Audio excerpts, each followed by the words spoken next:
Hey there, I'm Lee Ullman here with some big news from the National Young Farmers Coalition. We're partnering with Heritage Radio Network on a special season of The Farm Report. It's all about what's happening with the Farm Bill and how it impacts farmers and eaters. I am growing diversified vegetables on land that's been in our family for 150 years. And so with the pandemic, gentrification, property values going up, we had to sell the land and we lost it. Join us as we uncover the untold stories behind this massive piece of legislation that shapes how we grow our food, what we eat, and so much more. The problems we have had, those are things that come from earlier Farm Bill and USDA policy, right? Like Earl Butz, get big or get out. You know, it's my responsibility to know not only what I'm eating, but then like how that all came to be. And realize like, wow, like this piece of legislation, all this money, like it's technically something that I support as a taxpayer. While Congress debates the next Farm Bill, this is not just an invitation to listen. It's a call to action. Be part of the conversation. Subscribe to the Farm Report on Heritage Radio Network, wherever you listen to podcasts. This episode is presented by Shacksbury Cider. Hey, this is Hannah, HRN's program manager. It's HRN's 10th anniversary and now our summer fund drive. So show your support for independent, revolutionary, entertaining food radio by becoming a monthly recurring donor. HRN is powered by a passionate community of thoughtful eaters, and we need each and every one of you to show your support so that we can keep bringing you your favorite food podcasts. It takes a village, and every dollar donated, every listener tuning in is essential to our continued success. So set up a donation for $10 every month. You'll show us that you want to be a part of a bright future for HRN. And you'll get one of our brand new limited edition Pizza Pocket t-shirts. So snag your new favorite tea and show us some love, all for the price of about 2 fancy lattes each month. Go to heritageradionetwork.org/donate today. And thank you.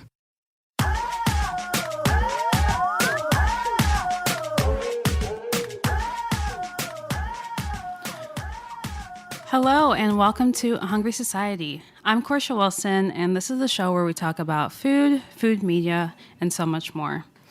Today's show is going to be an interview with someone I've wanted to have in the studio on the show for a long time, and because of events this week, it seemed like it was the absolute perfect time to have this guest. Today we're going to be talking to Zella Palmer, who is an educator, food historian, author, and filmmaker, who serves as the chair and director of the Dillard University Ray Charles Program in African American Material Culture. Palmer is committed to preserving the legacy of African American and Latino culinary history in New Orleans and the South. Zella curated the first Story of New Orleans Creole Cooking, the Black Hand in the Pot academic conference, Nellie Murray Feast, and the Dr. Rudy Joseph Lombard Black Hand in the Pot lecture series. Zella, welcome to the show. Hi, Portia. Thanks for having me. So, as I said in the intro, this past week we lost the incredible, amazing Chef Leah Chase, and so I really wanted to have someone on the program who could speak to her importance, not just in New Orleans and this country, but also personally. And I can't think of anyone who, really just lives, breathes New Orleans culinary history and Black culinary history in this country like as much as you. So thank you so much. Thank you. So first, let's talk about Chef Chase for a bit. This past week, I'm sure same for you, but I've been able to touch base with so many Black culinarians in this country. We're all kind of grieving, but also grateful that we got to witness a life like Chef Leah Chase. How's the week been for you? It's been tough. I woke up in the middle of the night to my phone going off on Saturday, and Therese Nelson, I know you know, runs the blog Black Culinary History. She said, "I'm sorry for your loss." And I'm thinking, what loss? I text her back. And then, I looked and saw the other text, and it was Miss Leah.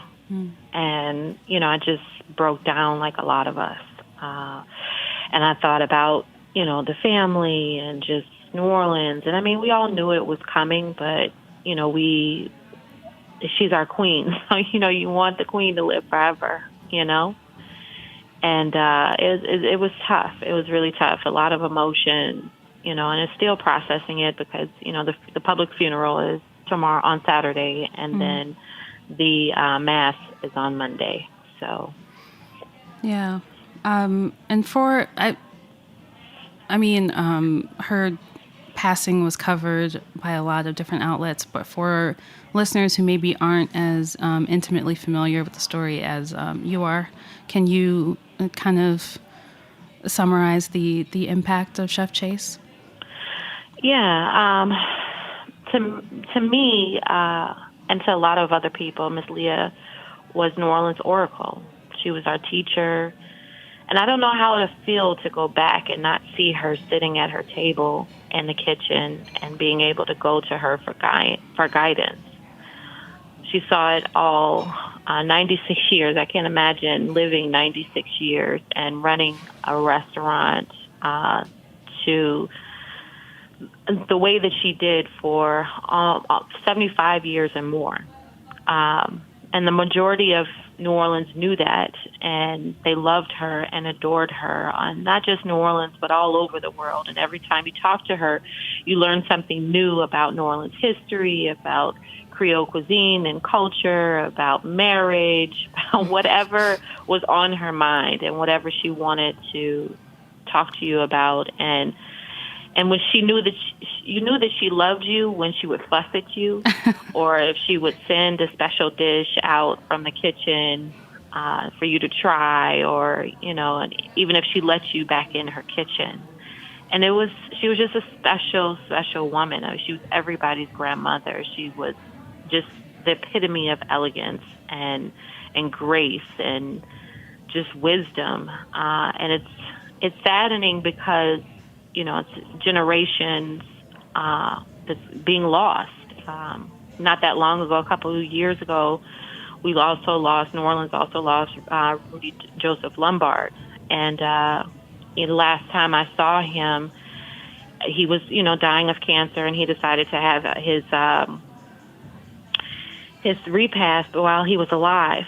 And last time I saw him was in Dookie Chase restaurant. Wow. We were all sitting around with all these civil rights legends, and here we were again, in Dookie Chase restaurant. So much more than just a restaurant. It really was the meeting space for everyone, from uptown New Orleans ladies to downtown, 7th Ward civil rights activists. Mm-hmm. Yeah, and you wrote this gorgeous essay that's it's titled "A Love Letter to Leah Chase," and you talk about the first time that you met Chef Chase, and it was the 90s. I imagine you in like jeans and like a big tee and like some hoops, and Chef Chase was like, "Wear a dress." It's funny, but my god sister was at Xavier, and I was visiting for spring break, and we went. She said, "Oh, we got to go to Dookie Chase restaurant," and we had our little chore money, and we went to eat, and that was the first time, and I had been at a restaurant like that in the middle of the hood, a fine dining restaurant. It kind of just really, messed with my head for a second, and I had to say, is this really, across the street from the project? And I walked in, I felt awkward. I wanted to go back to the dorm and change because I felt like I was at my grandmother's house. And I talked about that in the article and just how that felt. And years later, I come back, and she always had a sharp memory. I mean, she remembered everything. And I was shocked that she remembered me, and she told me, "You look good with the dress on. It's about time." Yeah, she did not mince words. She let you know how she felt. Exactly. She always did that. And it was, she was an incredible woman. There's so many stories that so many people have. And I wanted in the article also to interview, people from the neighborhood who knew her. And it was important for me to interview Vance Bokerson, who was third generation, 7th Ward Creole sausage maker, who supplied chorizo, which is a Creole hot sausage, for her gumbo. His family supplied it for 75 years. That was important for him to also heal through this. So it was a group effort, and we just wanted to put something out there. And I'm grateful to the family, mostly for their feedback and love from that from that article, and that they said thank you. I appreciated that, and it made me cry because I literally, as I wrote it, I prayed for her to guide me, through what I was writing. And it's just it's tough. It's tough. I feel like we've lost our grandmother in a way.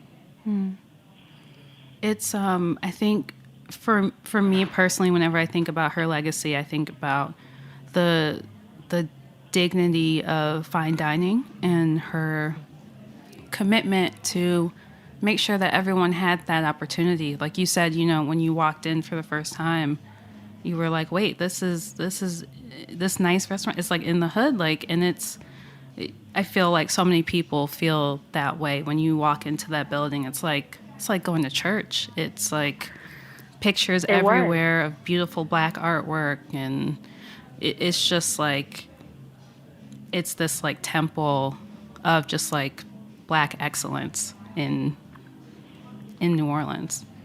Absolutely, and she saw it all. I mean, can you imagine being there since 1941, and originally, her in-laws having a sandwich shop and lottery, just she saw so many changes in the neighborhood, and Treme being diverse at one time where it was Black and Sicilian, and all these people that once lived there, and then during the crack epidemic, and when I went in before the storm, just seeing there's a lot of across the street, it's about 900 people living in the project across the street, and then now seeing a resurgence of the Treme neighborhood, and now all of a sudden it's popular, and the gentrification of it's deep, and she saw all of that, and she fed everyone, not just people nationwide who are famous, but people who are famous New Orleanians, that mattered and did so much to make sure that we had integrated lunch counters and laws passed so we can have a better New Orleans. So all of those people she fed. So, I mean, I've wanted to have you on this show for a while to talk about your work as a historian. And I think now might be a great time to ask you about how you see your work, because so much of your work is based in preserving these legacies for future generations. How do you approach that? For me, I'm always thinking about how to engage young people, and how do I disseminate research, stories, and living cultures so that it's passed down to each generation, and that it reaches their hearts and minds to take action. For example, most recently, I took a group of students, a Ray Charles Program scholarship recipients, to a trail ride in Sulphur, Louisiana. If you're not familiar with a trail ride, it's been legacy and tradition in Southwest Louisiana. The original Creole of color cowboys who come together and play Zydeco music, cook outdoors, and just ride horses throughout the entire city. It's like a rural second line, basically. So one of my students, Levante, is a film major, and he's born and raised in New Orleans, but he had never been to any outside of New Orleans in Louisiana. And it's a funny story. He called his grandmother, and they said, "Grandmother, you know about trail rides?" He said, "I'm at a trail ride." And she said, "Of course I do. It's about time you learned about trail rides."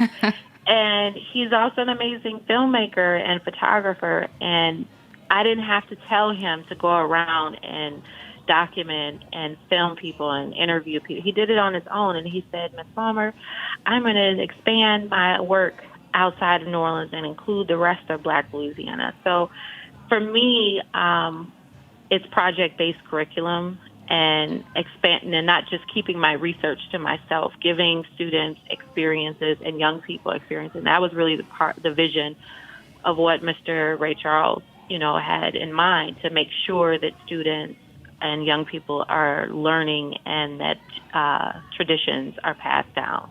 Mm-hmm.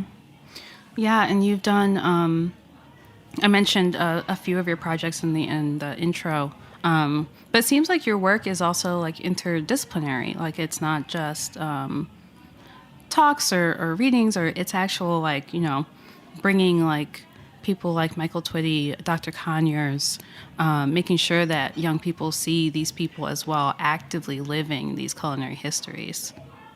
Absolutely. Food and culture is interdisciplinary. It's a thread that binds us. And so for me, bringing them to campus or, taking them out to see culture and to see that it's living and not just in some book, it's the whole purpose of what we're trying to do. And we have students who are, public health majors who aren't even Ray Charles, scholarship recipients, but they're still involved. And I try to match whatever their major is, and for them to see that it's a correlation between food and culture and whatever they're doing. And they have to be ambassadors to carry it on. How did you come to this work? What inspired you to take this on? My parents. I have to say my parents. My parents were always activists and, politicians in Chicago, and our house was what we would call the Palmer House South. And we had the whole world in our house. We had people staying in our house, from all over. And the dinner table was just so special for us. And everyone was always in our kitchen cooking and, sharing food and sharing history and politics and stories. And my mother was a former professor at Northwestern as well. So, it was always intellectual conversation, stimulation, and food was always in the middle of that. And, their collection, their art collection, their books, it became natural to me. And so when eventually, I became the second chair and director because Dr. Jessica B. Harris was the first, I knew that it was just my purpose and passion. And I was just excited to continue with the work that I already grew up with. Mm. And so your work today is so much about, you were on this great panel earlier this year at Resistance Served, and I saw you talk, and you were on the stage with Therese Nelson and Michael Twitty, and the panel was called Cultural Receipts. And it was so hard to avoid using that in the title for this show because when I think about you and the work that you do, you are literally creating receipts for future generations to look at and say, oh, this is my history, this is my culture, this is the food that is in my bones, in my body, in my history. I'm curious what you want your students or the students that you work with, or even non-students who happen upon your work, what do you want those future generations to know? That culture is living, and New Orleans is, prime example of that. I mean, the culture that is in the homes, that's been passed down from generations to generations, spills out into the streets. Every Sunday, the second lines, Mardi Gras culture, and we have to preserve it. We have to preserve it because it's American culture. And for me, we've, for so long in education, we've been siloed into, you must be a science major, you must be a math major, and, or you must be whatever kind of major, arts major, it's all connected. It's all connected. And I think, you know, when we look at just curriculum or, you know, from the past in HBCUs or even other universities, you know, I think they understood that everything is connected, and it shouldn't just be for a certain class of people to have access to culture and, you know, and higher academic careers. It's because once you understand that a young person who becomes an adult, they need to be well-rounded. And the best way that we can do that is to expose them to as much as possible. So what are some ways that listeners can support your work at Dillard with the Ray Charles program? Well, you know, we always love support through funding. You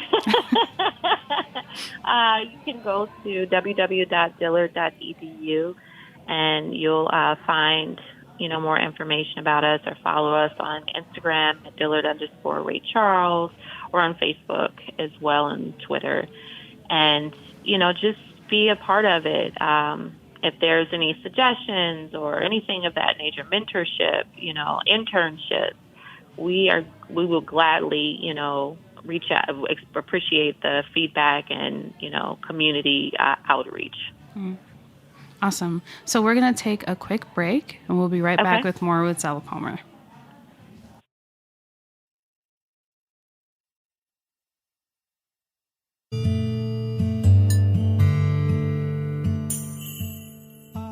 This episode is brought to you by Shacksbury Cider, who believe cider can be daring, complex, and eminently drinkable. Located in Vergennes, Vermont, Shacksbury make a broad offering of ciders, from the bright and fruity rosé to inventive, small-batch wild apple fermentation. Each fall, Shacksbury takes to the hills of Vermont to forage for the wild and forgotten fruit that make up their Lost Apple Project. Shacksbury, producer of the first American-made Pet Nat cider, continues to experiment every year with limited edition ciders designed to spotlight locally foraged fruit. To learn more, visit shacksbury.com or follow them on Instagram at Shacksbury. I hope you're enjoying this podcast. And you know, Heritage Radio Network has thousands more. Hi, my name is Linda Palacio, and I'm the host on A Taste of the Past here on HRN. Join us on a weekly journey through culinary history, where we explore the when, where, what, and why of food throughout history. You can find A Taste of the Past wherever you listen to podcasts and on heritageradionetwork.org. All right, so we are back with Zella Palmer. And I know you mentioned you growing up in Chicago and your house being called Palmer South. I'm wondering if you have any dining traditions that your family had growing up. There always had to be good wine, of course. I had to wait until I was older. You have to say that now. You know, it was really organic. It was just love. I can remember, like I said, my mom's side of the family is from North Carolina. So they had their way of cooking. And then my dad's side of the family is from New Orleans and Mississippi. So, you know, it's interesting to see, you know, aunties and uncles get in the kitchen and people, you know, say what dish they were popular for and argue about it. And then it was also interesting because, you know, Chicago is really diverse, and my parents, like I said, were community activists. So we always had someone in the house who needed help. And, you know, and we had so many people living with us, Cubans, Puerto Ricans, you know, Mexicans. And it was just, you know, it was always food in our house. And I can remember when my grandmother died, we didn't have time to cook the food, you know, and prepare for the repast. And one of my extended aunts stepped up and she made Puerto Rican food. And so there's much affection as I have for my parents' cuisine and my aunts and uncles. I also have the same respect for Latino cuisine and West African cuisine, and specifically Nigerian, because those were my aunts and uncles as well. That's so beautiful that you remember your like family table growing up as like this like melting pot is overused, but like you remember it as like this place where all kinds of people came together and brought food to nourish one another.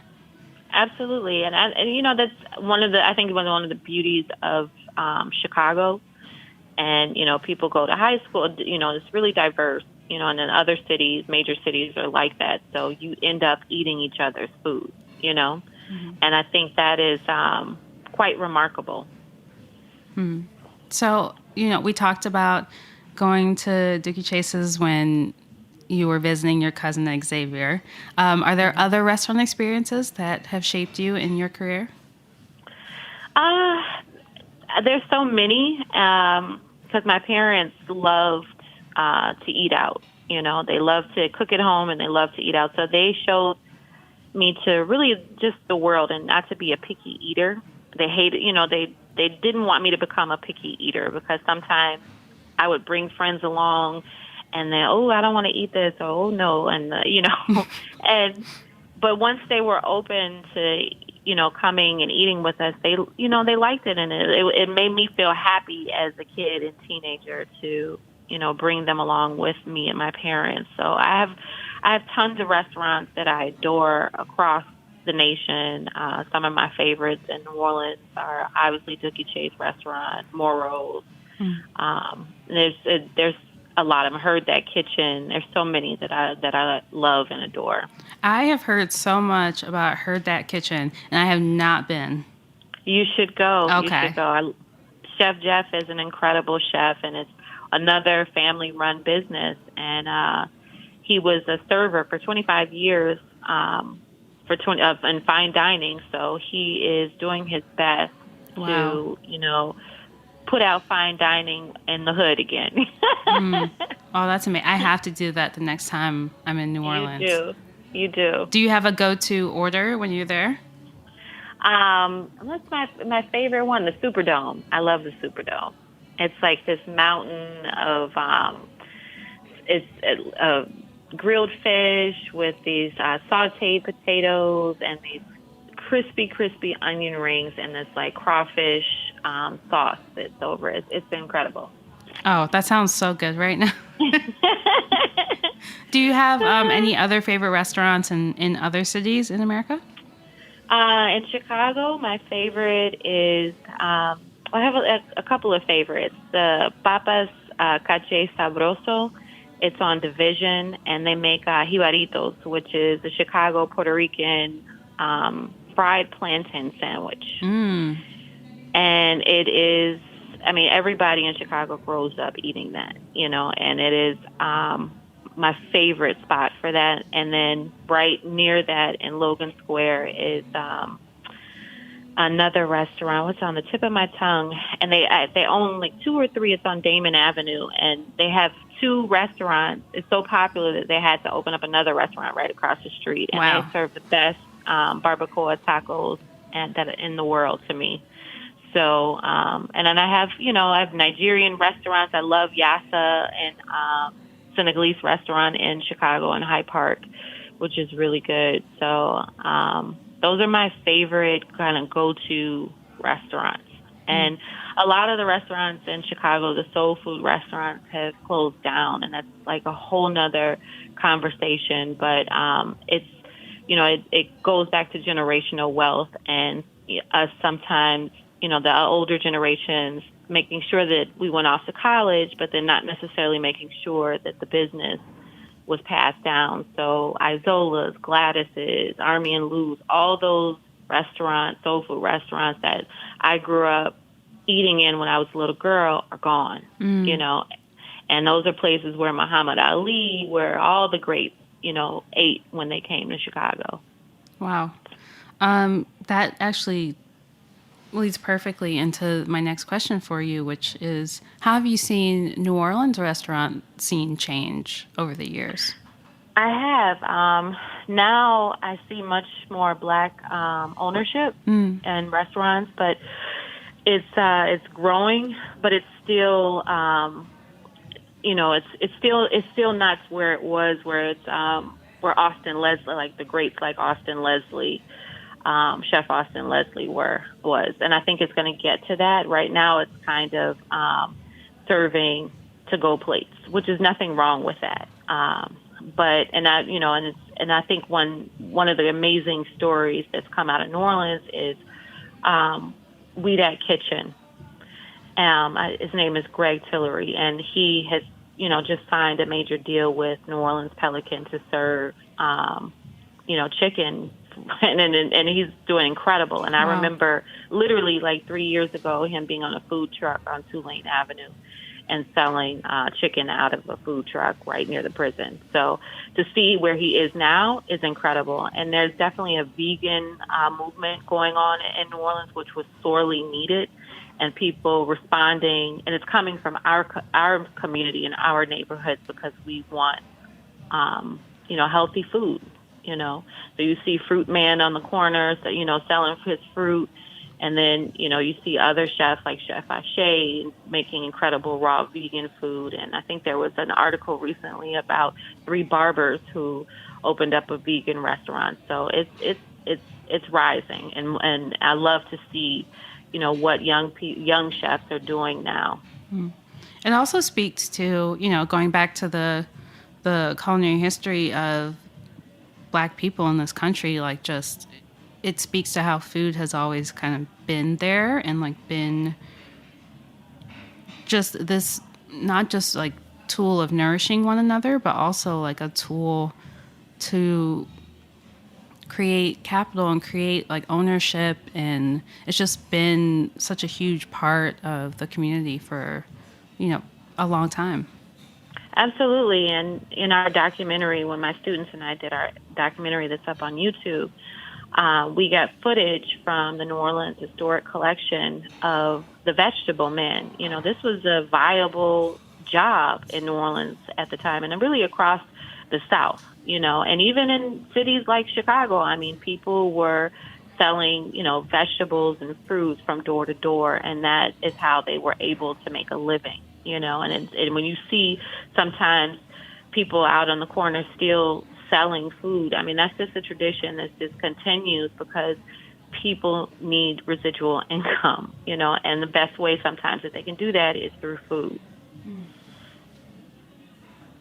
Absolutely. And I just want to let listeners know that the video on YouTube, you should absolutely go watch it. It's the story in New Orleans, specifically how African Americans have shaped the food of New Orleans and by proxy the entire country. So I highly recommend that you go and watch that if you haven't. I have some questions that I ask every guest that comes on the show. Can you talk about your worst dining experience? And you can name the place if you want to, but you don't have to. Okay. Well, I can remember when I went to, I won't name it, but when I went to a restaurant and my family and I were the only people of color in the restaurant, and the server really treated us inappropriately. And it's a lesson that I teach my students, and we have a Life After Dillard dining etiquette program where we teach students about how to dine in a dining room and whatever dining room setting, and we learn it on campus and then we take them off campus. And this year we were able to take students to visit Chef Kristen Essig in New Orleans, and we had an incredible experience. And I just used that experience of what not to do and what to do.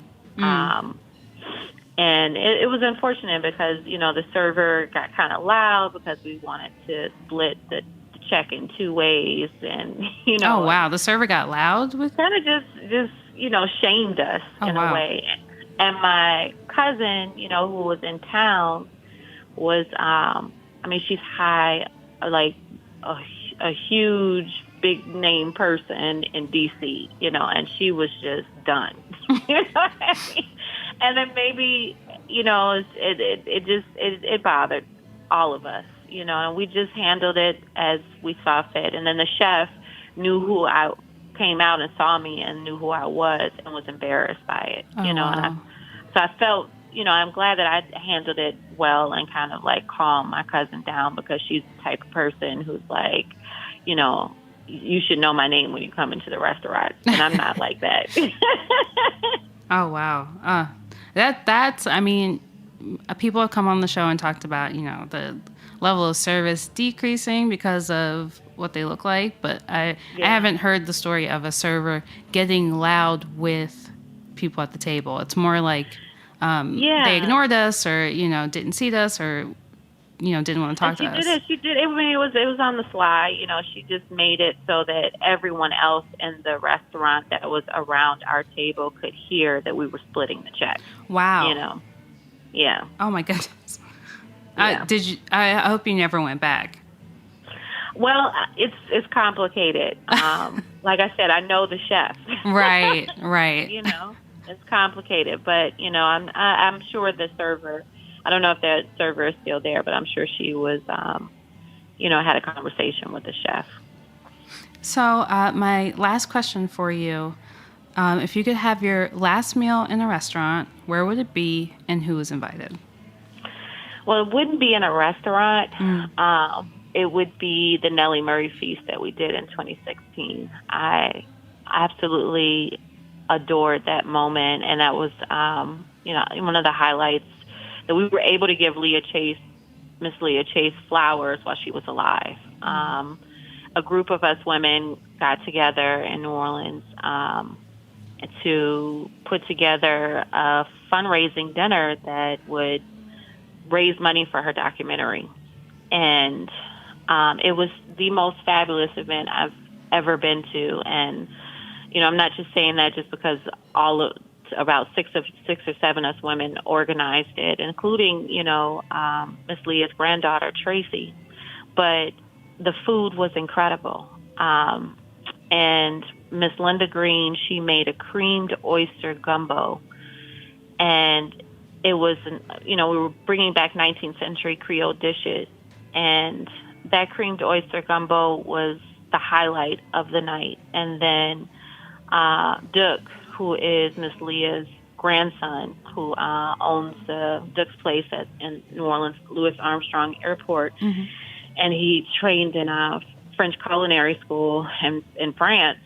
The dishes that he was putting out that night was, I still can remember the taste of it.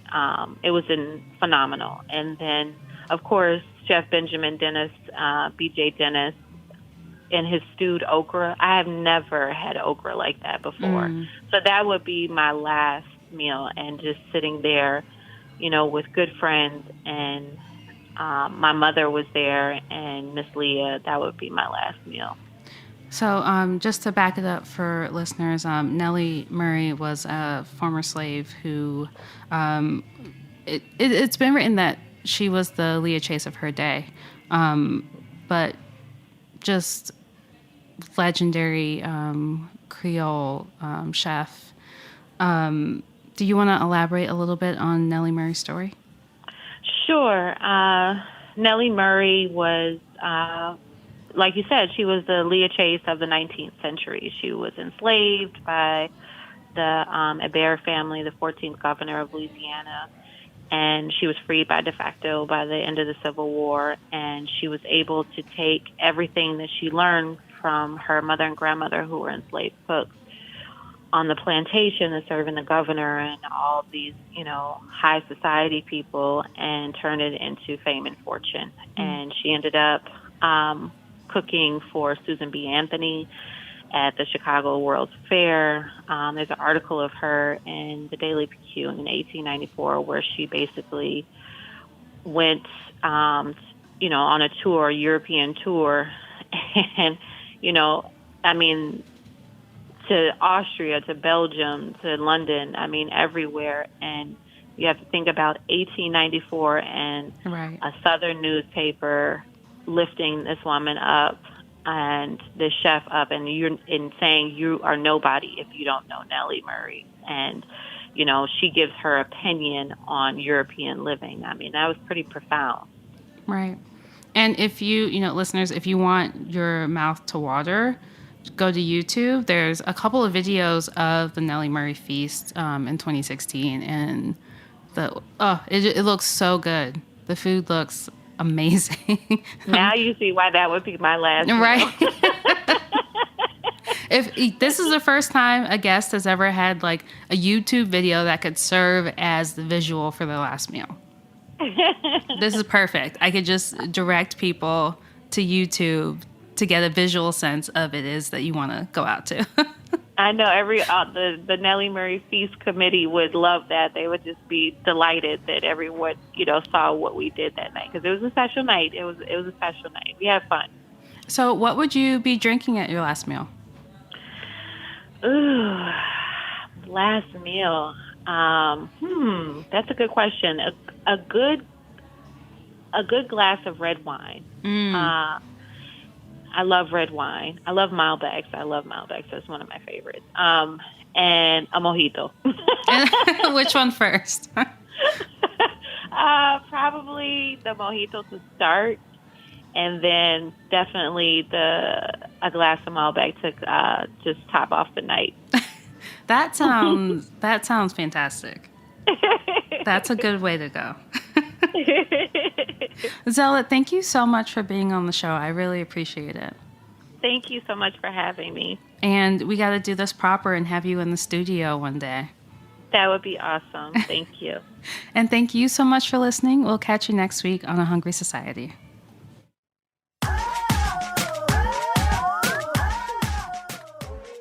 Thanks for listening to Heritage Radio Network, food radio supported by you. For our freshest content and to learn more about our 10-year anniversary celebrations happening all year long, subscribe to our newsletter. Enter your email at the bottom of our website, heritageradionetwork.org. Connect with us on Instagram and Twitter at heritage_radio. You can also find us at facebook.com/Heritage Radio Network.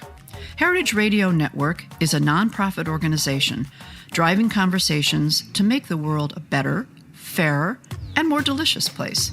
And we couldn't do it without support from listeners like you. Want to be a part of the food world's most innovative community? Subscribe to the shows you like. Tell your friends. And please, join the HRN family by becoming a member. Just click on the heart at the top right of our homepage. Thanks for listening.